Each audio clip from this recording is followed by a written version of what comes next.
Coogs House. The Houston Cougars face a familiar foe this weekend with an interesting new challenge as they try to build their first winning streak in the Big 12 Conference, coming off of a big win on Wednesday night.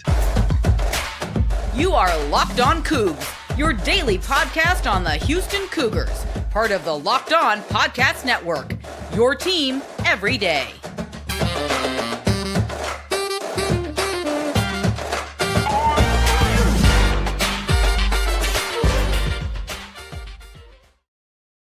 Welcome to Locked On Coogs, today the podcast about your Houston Cougars. I'm your host, Houston-born teacher and coach, Parker Ainsworth, here to break down all things Cougs. If you're a U of H fan or just a hater who came to stop by, and there might be a few of you today, please be sure to subscribe down below. That way you can get the latest on the Cougs in your newsfeed each and every day. Appreciate you making Locked On Coogs your first listen of the day. Found us on YouTube. Welcome back to the YouTube channel. It's so good to see you again.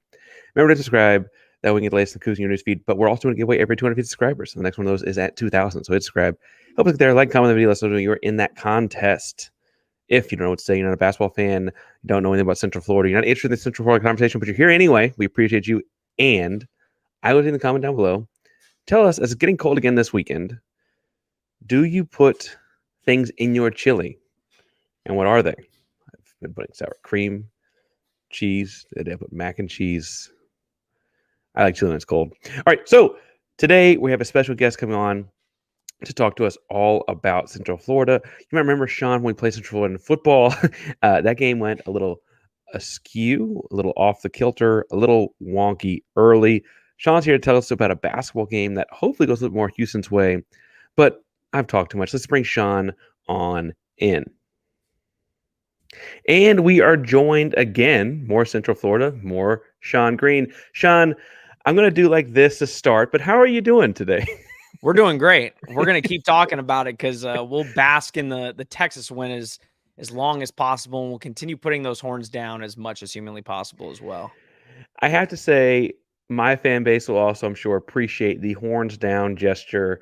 I should also point out there was a fan I'm particularly fond of in the Houston versus Texas Tech game that was doing horns down in the middle of that stadium. I mean, people in the state of Texas enjoy doing it just to kind of antagonize the burnt orange cows. Now, talk to me, when you saw Rodney Terry going off and using some four-letter words, but also calling the Central Florida program classless for doing it, what went through your head? What's happening there? It was great on my end because I knew that UCF fans were going to have a field day for the next 24 to 48 hours. Coach Rodney Terry will never hear the end of it from UCF fans, and I'm sure he's already kicking himself for even doing it the day after, because if he just went on Twitter for 2 seconds, I'm sure he would realize the mistake that he made. But no, I found it very interesting because I felt, you could say that he was classless for what he did. And I talked about it a little on my show, and we'll probably get into it a little bit more, but not the way you want to look if you're just so high and mighty about the University of Texas. Not a good look for you to be doing that to UCF.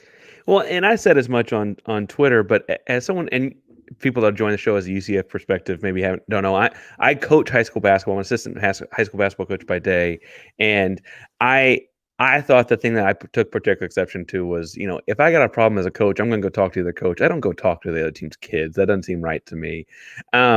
He went right up to the kids and started talking to them.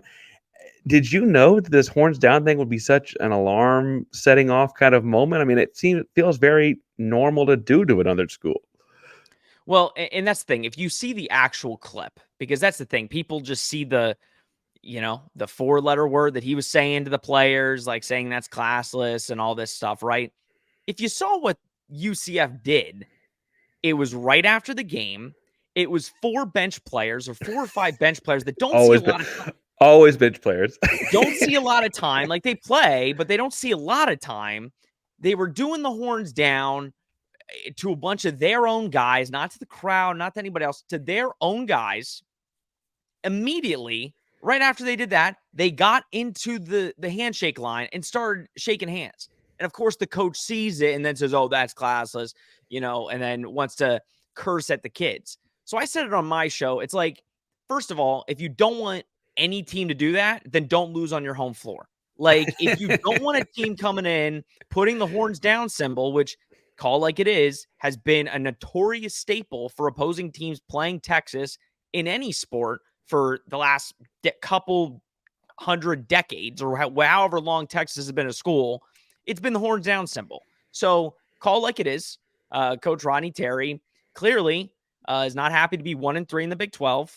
Just lost to a team that was supposed to be, and still very might well be, the worst in the Big 12 at the end of the day. And clearly he's feeling the pressure a little bit. And that's all it is. You just lost. You gave up a 16-point lead, and you felt a little threatened by a bunch of kids. And the comment at the end was the one that kind of got me, Parker. It was where he goes on his long spiel of, we wake up and we expect to win. We don't come in hoping to win. And it's not our national champion. It's like, so you're basically saying, you're basically talking to the other team saying this was your national championship. Their national championship was a week before at home, beating number 3 Kansas. Beating not unranked Texas on their home floor is nice. But it's like, give me a break. You need to find and pick at straws, whatever you can. Give me a break is right. I do want to get into what's happening on the floor for Central Florida this year. And they've had an interesting year from afar. Houston plays Central Florida this weekend in a Saturday afternoon game. Big 12 basketball is like epic as always. But there's a big thing off the floor for the future of Central Florida basketball as well recently. And I don't want to just bypass it, so I want to talk about it here at the start. Mikey Williams, after initially signing with Memphis, which Houston fans will roll their eyes at because that's, an old rival of sorts, got in some trouble, got cleared up, needed to transfer out, and now he's going to end up at Central Florida. You cover the situation. He's a big-time basketball player, a great high school basketball player with some legendary highlights and game film from high school stuff in California. What do you know about the kid, the situation, and what's going on with Mikey? I mean, he's going to be at Central Florida tonight. Yeah, listen, I think anybody that has heard of Mikey Williams or has watched any film on Mikey Williams knows he's got incredible talent. That's why Penny Hardaway recruited him. That's why a lot of teams, pretty much every team in the country that if you go look, basically offered him, right? Had some legal trouble. I did a full-on breakdown of the whole situation, not so much the legal aspect, because I think there's a lot of legality to the situation that I think at the end of the day, it's gotten cleared up. And I think if there's any program, and I'm not just saying this because I cover the team and I cover UCF sports, right? If there's any team that Mikey Williams could go to kind of redefine his character and reshape the trajectory of his career, it'd be UCF, because Johnny Dawkins is one of the most well-respected, if not most well-respected coach in all of college basketball. Bill Self, after UCF beat Kansas, a reporter asked Bill Self, what's one word to describe a Johnny Dawkins team? And he said class, which again, Coach Rodney Terry, it's interesting that he calls UCF classless. But Bill Self said class to describe a Johnny Dawkins coach team was class. So for Mikey, I think ultimately he knows the situation he's in. He knows he needs to reshape the narrative around him. And I think when you go to a coach like Johnny Dawkins, not so much UCF, but if you go and you play for a coach like Johnny Dawkins, that kind of can change some heads, change some eyes a little bit. And it's just about getting him on the floor. He probably won't see the floor until next season because of all of the stuff with the legality. He should be cleared up, but he kind of came to UCF late, so he wasn't able to get into classes. So it's looking like August will be the earliest he can enroll. So there's a lot of stuff that still needs to be figured out. But, I mean, if you just look at UCF's recruiting on the basketball side, they've got the number 1 center, top 10, top 15 recruit in the 2025 class. You're adding Mikey Williams, who was a top 50 recruit last season. You're adding a top 100 recruit next season with a point guard coming in. So Johnny Dawkins is recruiting the hell out of college basketball. So bringing in a guy like Mikey, if he suits up for UCF, is going to be a big-time get. All right. Sean's been great. It's great to talk about basketball, but we do need to tell you that much like we want the Houston Cougars to keep winning this weekend, if you want to keep winning this weekend, you go to FanDuel.com to do it, because the NFL season is all over. We're in the playoffs. The Houston Texans are still playing. Yes, you heard that correctly. And there is still time to get in on the action with FanDuel, America's #1 sports, because right now New customers get $150 in bonus bets guaranteed if you place a $5 bet. That's what it says. You place a $5 bet, you get 150 in bonus bets, win or lose. Right now this weekend, Houston is a 9.5-point dog. The money line is set up plus 370 for the Texans. I'm telling you, that's too good to pass up. I'm telling you, go do it at FanDuel.com. So you can visit FanDuel.com/locked-on and make your first bet a layup. FanDuel, official partner of the NFL. One, it was eye-opening. I didn't know he'd be looking at a program like Central Florida. I was wondering if, mentioned a career rehab kind of thing, if he's going to find one of those programs. And the way the transfer portal works is he start at a mid-major and work his way up or whatever. But Johnny Dawkins, like you said, Johnny Dawkins is a Duke guy, Krzyzewski guy at his corest of cores, right? And he has the same kind of discipline. I got no question about that. It was just an interesting and eye-opening signing for them.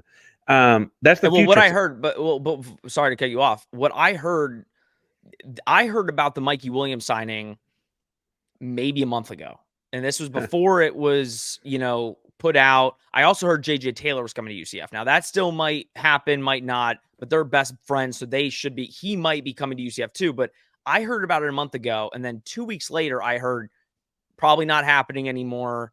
The presidents and all that kind of do not think that's a good look on the school. So we're kind of going to stay away. And then again, a week later, I hear minds. And it was a day after the Kansas win. Minds have changed. So listen, it is a risk bringing a kid like that in with all of the baggage in the media that you've heard. But all you need to know is all of the social media impressions, everybody that was looking at Mikey Williams tape right after he committed. You had Des Bryant say he was going to come to a game. You had Paolo Banchero in the comment section say he was going to come. He's followed by Drake. He's followed by LeBron James. If he goes on the floor, this kid's going to catch eyes in college football, which is only going to be, or college basketball, which is only good for the Big 12 as a whole too. Well, and again, there was a lot of stuff going on there. Sean covered the case. If you're going to go back and check it out, I encourage you to do so because, again, Sean's covered it very closely. It was just, like I said, I didn't know that's where the Central Florida program was heading from a talent perspective. In a pure basketball talent perspective, that's a step up from where I thought they were. They had a lottery pick a year ago that, I don't mean to say fluky, but he was surrounded by a lot of guys that aren't lottery picks, to say the least, right? And then you get to this season, and you open up the year, you lose to Stetson early on. I'm like, okay, they're going to be a team. They said there's no doormats in the Big 12, but like they lost to Stetson. Like I think we'll be okay. And then you haul off and beat Kansas. So this year they're 11-5. They've beaten Kansas and Texas in Big 12 play, but they've lost to Stetson and BYU looks good. So that may end up being a good loss by the time it's all over. What has this year been like thus far for Central Florida? Roller coaster. There's no other way. I think I literally probably said the same thing about football on this show as well. I literally think I said the exact same thing. So it's been a roller coaster.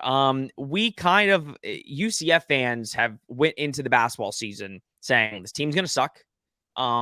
Johnny Dawkins, to his credit, but also to his demise, I think UCF doesn't pummel a lot of NIL money into basketball, so he can't necessarily, I guess, wasn't getting the best recruits to sign. Now he is, so I wonder if that's changed. But his kind of philosophy ever since the Taco Fall kind of era of teams is get a bunch of players in the transfer portal, get a bunch of veterans to kind of lead your team and get your team to be able to compete every given year, which that's not a philosophy I like in college basketball. I think when you look at the best teams, you build it through freshmen. You sign 4 freshmen, 2 freshmen, whatever you want to do every class and build it.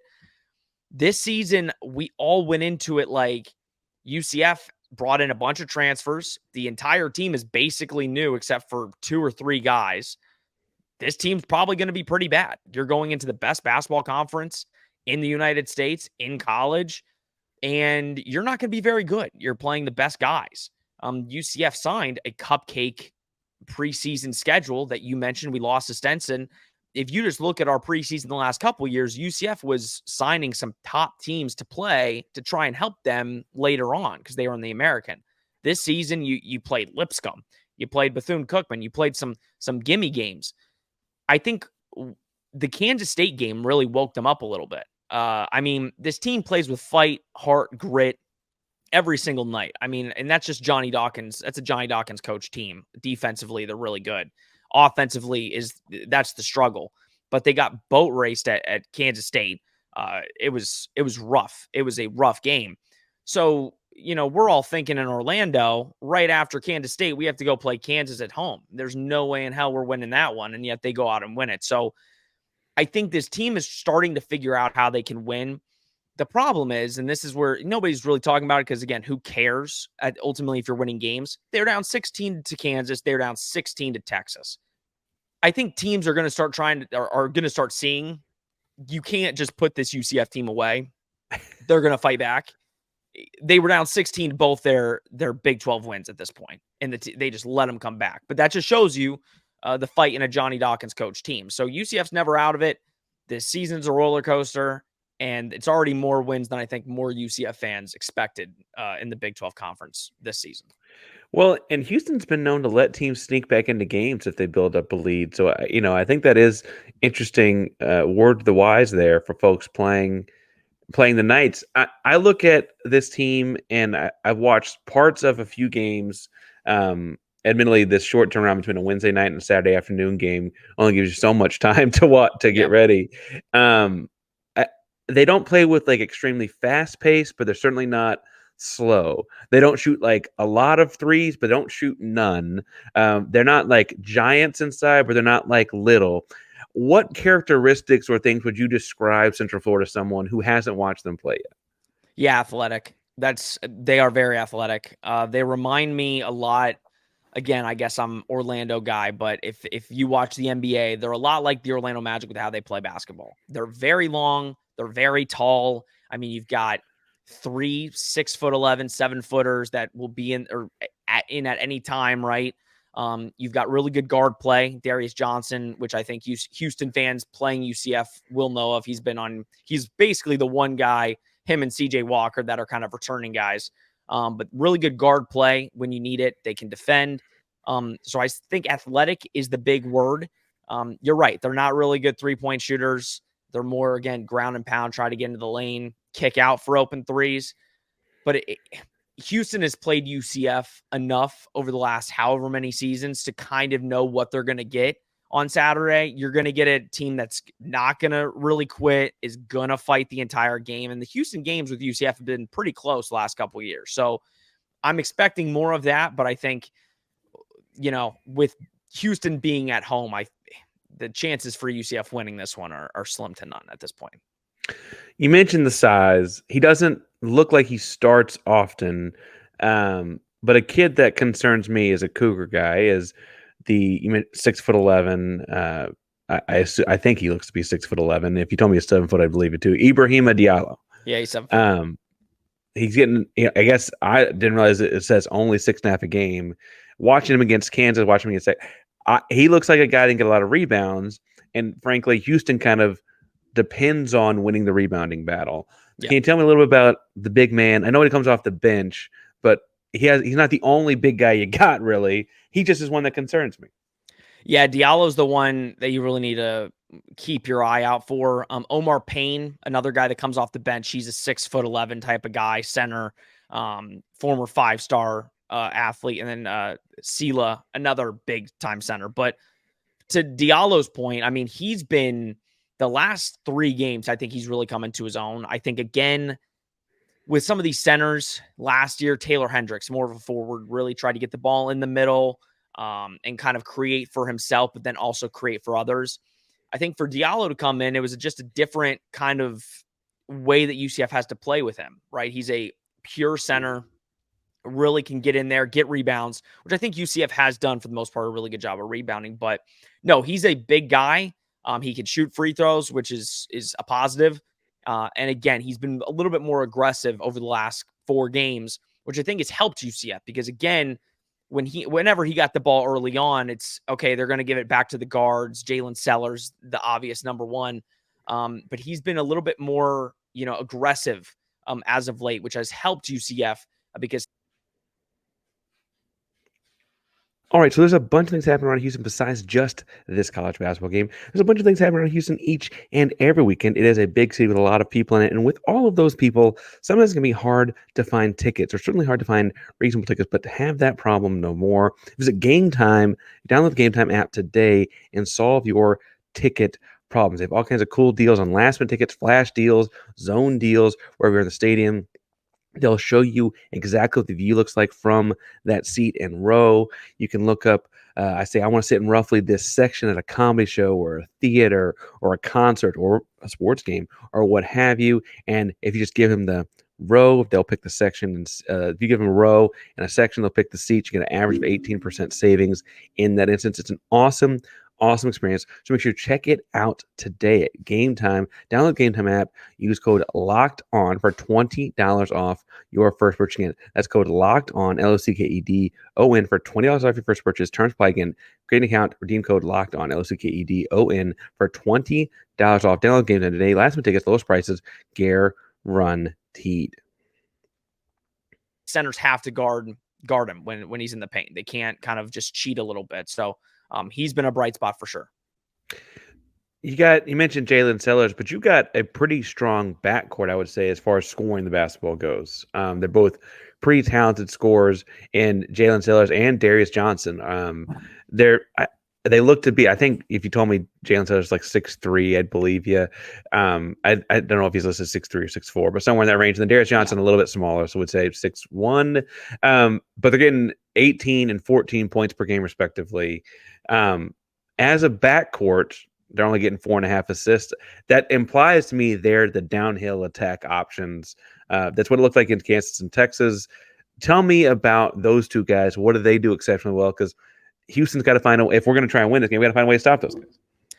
Yeah, Darius Johnson, obviously, like I said earlier, the guy that most Houston fans are already aware of. He's taken more of, again, he was already a leader, but he's the leader of this team from the outside looking in. He really does try to get it inside. He wasn't so much of a three-point shooter in years past. He was kind of streaky.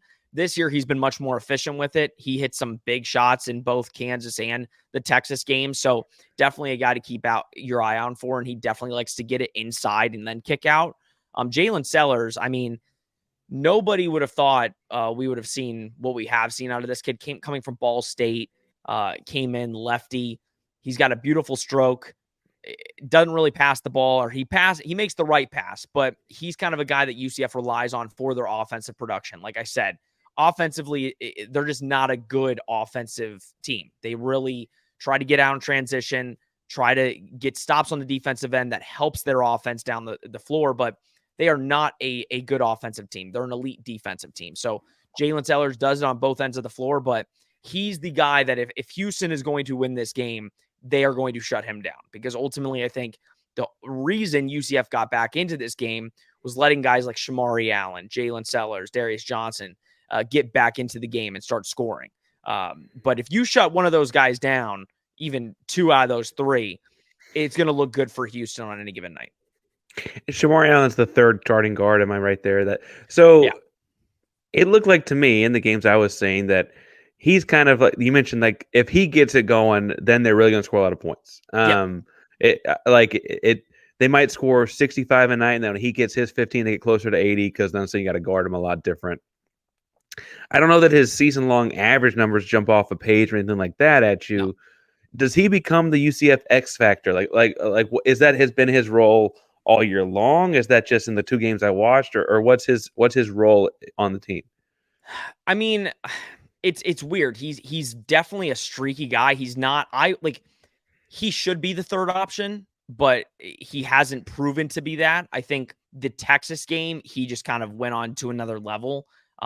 He hasn't really impressed me throughout the year, but I think you saw it in the Texas game. If he gets it going on, you have three potential scorers in that starting lineup for UCF, which becomes a problem, because then you got guys like CJ Walker, who's a rebounding machine, and then Diallo, who's at center, who can rebound. So when you have three scorers that can really just put the ball in the basket, and then two guys that can rebound, it's a recipe for disaster for the other team. But UCF runs a 10-man deep lineup. They play 10 guys every game. They've got guys coming off the bench that can really do damage. Marcellus Avery, He can score the basketball. He's a forward that can really score. So, I mean, they've got other guys that can score, but if you shut down Johnson and Sellers, the likelihood of you blowing us out is very high. You mentioned a deep bench. I mostly ask because, Houston Cougar fans remember the name from a year ago. A year ago at this time, we'd be talking about getting ready to watch Jarris Walker versus Taylor Hendricks. Yep. Lotto pick versus lotto pick. Two crazy athletes, forwards that can stretch the game out to 30 feet, etc. Tyler Hendricks on the roster. Tyler Hendricks, obviously related to Taylor. Yep. And I ask, honestly, is he getting a bigger role this year? I didn't see a whole lot of him against Texas or Kansas, but those are also just 2 of the 18 games, whatever it's been now. Yeah. What's Tyler Hendricks' role been? Does he look anything like Taylor Light? Definitely not. No. He played early. I think he was dealing with an injury, so I think that's why you haven't seen him. To be completely honest, I don't think he would break the rotation even if he was healthy. I think he's a good kid. The team likes him, and I think as a 3-point shooter, that's what's going to get him on the floor. He's an elite shot maker, but he was recruited by UCF because of his brother. His brother was not going to go anywhere that his brother was not going to get recruited. I think if you go look on 247, we're the only offer that Tyler Hendricks has. So it sucks, but I hope he can make something of it. He's impressed me. He impressed me early on in the season, again, with his shot making. But they even have Charlie May, who is Coach May's FAU's coach son. We have him on the roster too. So, we have didn't really that connection. Exactly. So we got guys that can shoot on the back end of our bench, and that's the thing. We've got a deep bench, but as of right now, we're doing a 10-man lineup, and I don't see the guys in that changing too much for the rest of the year. No, I mostly asked about Hendricks just because you think there may be some genetic thing, like who knows? And I'm not saying he's got it. Like, no one's a lottery pick. I get that. Just like, is there something in there that could come out? You mentioned, and we talked off pod a little bit, like coming into the year, you didn't have high hopes on this team. Then they do things like beat Kansas. Obviously, you're cheering them on every time. I don't mean to say that pejoratively, but then they do things like beat Kansas. They beat Texas and Austin, and you point out Texas is actually not ranked anymore, so maybe that's not as big a win in a month as it looks like at the time. But what are you thinking about this game this weekend and then kind of moving forward? I mean, the Big 12, if you go 500, you're a single-digit seed in the tournament. Well, I think before I talk about the Houston game, I think we could talk about that. Like, a lot of these games, if you win a road game on the Big 12 in the Big 12 season, as of right now, that's a quad 1 win. Like, regardless of who you're full playing. Stop. Any road game. Any road game you win is a quad 1 victory. And we're talking about, out of 14 teams, we're talking about, 10, potentially 12 teams being in the tournament, which is crazy. Like, minimum of 10. Like, if you can look at 10 teams right now that are 100% probably going to be in the tournament. I think on the bubble right now, UCF is like, hey, they've got some impressive wins, maybe, that they can somehow make their way in there. But no, I mean, even you beat Texas, unranked Texas, but you beat them at home. So that's a quad 1 victory for UCF. You beat number 3 Kansas. That's another quad 1 victory. So in regards to this game, listen, can lightning strike twice in a given week? Yeah. In college basketball, anything can happen. Again, like I said, Houston and UCF have had some battles over the years. UCF has kind of just been in arm's reach of getting a Houston win, but they can never get over the hump. Houston just has so many good shooters. They really do a good job of kind of just breaking you down and making you make the mistakes late in the game to kind of take it over. I'm not saying UCF can't do it, but to go on the road against a top 10 team and going to get a win after this whole crap show we had at Texas, I'm not saying it's not possible, but it's highly, highly, highly unlikely. Well, and so looking at this whole thing, though, you mentioned a quad 1 win, or any road game's a quad 1 win. I think Houston fans are also finding out, like, just playing well on the road actually kind of helps you. I mean, Houston lost 2 road games in a week and fell from 3 to 5, or from 2 to 5. Because a wasn't lot of that teams are crazy. losing. Just a lot of teams are losing. Like you saw Memphis lose to South Florida tonight. It's like at home. So it's like in college basketball, Kansas lost to UCF and they went from 3-3. Like they didn't move. So in college basketball now, it's like you could be a top 25 team and lose 2 games and you'll be fine. You're still in the top 10. So who knows anymore? I mean, it's a crapshoot to pick. I will say, I think Houston's found, because the road environments are so hostile, that you gotta win every home game. It feels like there's an a indescribable pressure on that, because if you want a shot to win this thing or to do well, you need to win your 9 home games, and that puts a weird amount of pressure on this Saturday. Sean, you're going to be following and covering the UCF side of things. You do football very well daily, but I've enjoyed seeing that you dabble some in basketball too. Where can people find you, the show you do, and the occasional Horns Down content?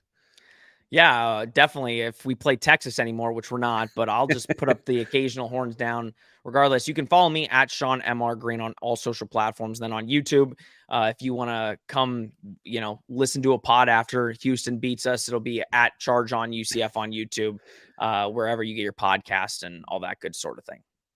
Thanks for coming on, Sean. Don't say yourself short. You also do some Magic stuff on Twitter. It's fun. As a Rockets guy, I think the Rockets and Magic are weirdly in similar places. And so we'll talk about this off pod sometime, but I enjoy that part too. So go follow Sean, talk hoops, UCF football, etc. Thanks for coming on, Sean. Thank you, Parker. I appreciate it. Thank you again to our buddy Sean for coming on and talking about UCF. Sean does a great job covering UCF, so I appreciate you giving him a follow and doing the great work they're doing over there. As we're moving to this conference together, we're doing all these things together these days. So make sure to go check him out, follow his stuff about the Central Florida Knights and the rivalry that may be coming with Space City and those kind of stuff there. We'll see as that goes. Make sure to go follow him. Thank you all again for making Locked On Coogs your first listen of the day. Locked On Coogs, the Problem Locked On podcast. For them is your team, our Coogs, every day. Go Coogs.